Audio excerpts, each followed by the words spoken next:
O jora jotono no subrajishin mungbai lamsogo. Salno srayu. Baksa borok galatino ebake samung kupromano sapungni samung kahambai suo. A galti a mukhang somlaimung abobai hujagya. Ahai ingyai derama saimanui go siwui kha kifili kha furui himpima baise hujago. Abo sori te kathapiri moneima baise hujago. Jotodin jora mukhang somui khuk hiligei tongnai asik sal jorano a waisani galti deramung busuteng kagya angei tongnai. Bedik bupara ongkhorui torsugui phainai. Phia a dus romnai dus phunuknai nini belai dusman ari kotor hingke koini khe kachang khe nini samung kaham te kutuk samung no yagrati je samung busuk kusung abo a dusman a ari imango phano nugyako hake teruk a borok bainung haksaldi kakdi bini samung derarena hayakhe bono hamya phunukna tasai tawdi tamni hinke a keng hamya borokni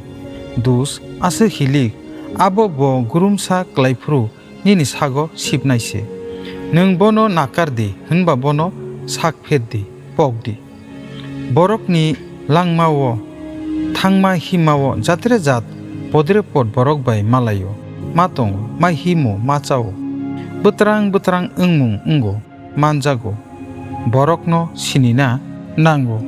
saimanna nango hayakhe thutai sitra thutai mang imang siari chalangnai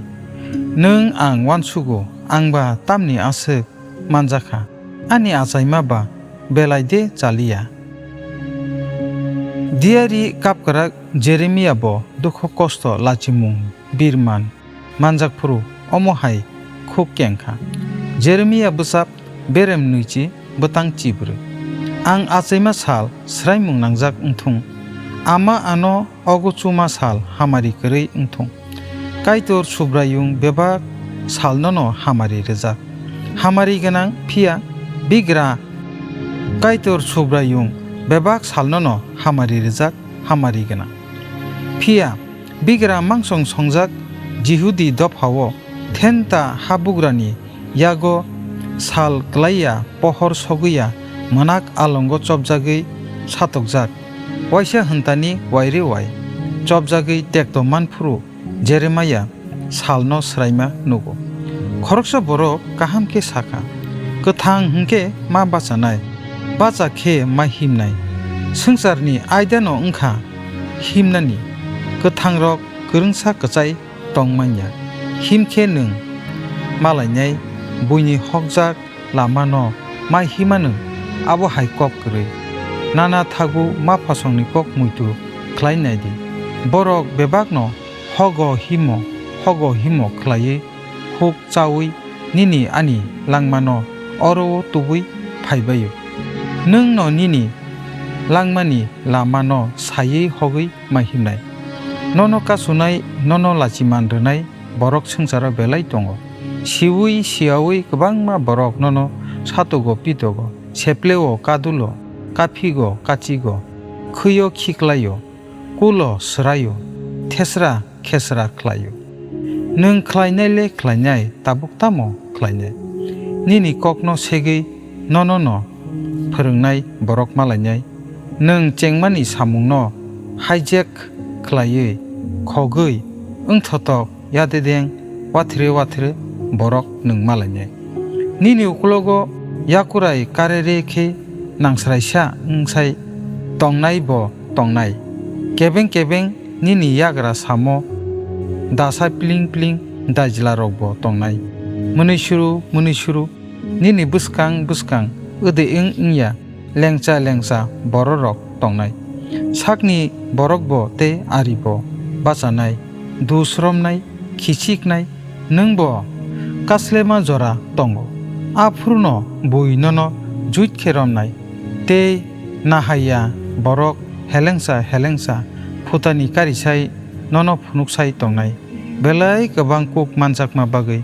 borok jorao sraimung nangjak hai ma tongo sokari borok nono guriwi kitingi kok pesara bai kengaye tongpru belai sak soimanya ngei gedna ruwaye bekereng pesa dunogui nunggung rogui sasanai job samani hai amani ogo chupru no chokhlai thangke hamkamu sal tal nugya kheno chakhamu job chapter 3 verse 11 pia muito nardi abo kaitoni sokatni lama kolokse nini bisingti kaisa suk borokno phurungnani bagise kaisa sukno kha ragruna bagise subrayung ngruwi tono afru maya ganang subray jisu nungbai baksa himui tongo nungbai baksa kabui tongo John chapter 11 verse 37 जों गोबांमा जरावनो बुनि लांमा बुनि नुखुंबाय kaham bai suo ahai subrayung kaitor tamo khlaina nai abose silaina hamu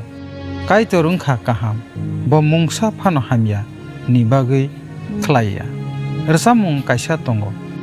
kaitor khlaiya jongmanai ma kryo binise lengno snamotai musungtei tago hambai subraino asung manjak mabagi rewor camung menago Ron Hamilton bai sijak ar samu bini sago bemar kotor ungpuru bo or samu simani rangsakni puitu khlainero kaitor kathangni busaro je jora nung sengsarni jengjal bai mokol siari kogui tongo afru nung amang chimang yawi salno srai yawi sengsar sanamnai kaplaisa Jehovah nisino suridi bo chungno tejlang kotorni kasartei bo lama boi telangnai phioknai amen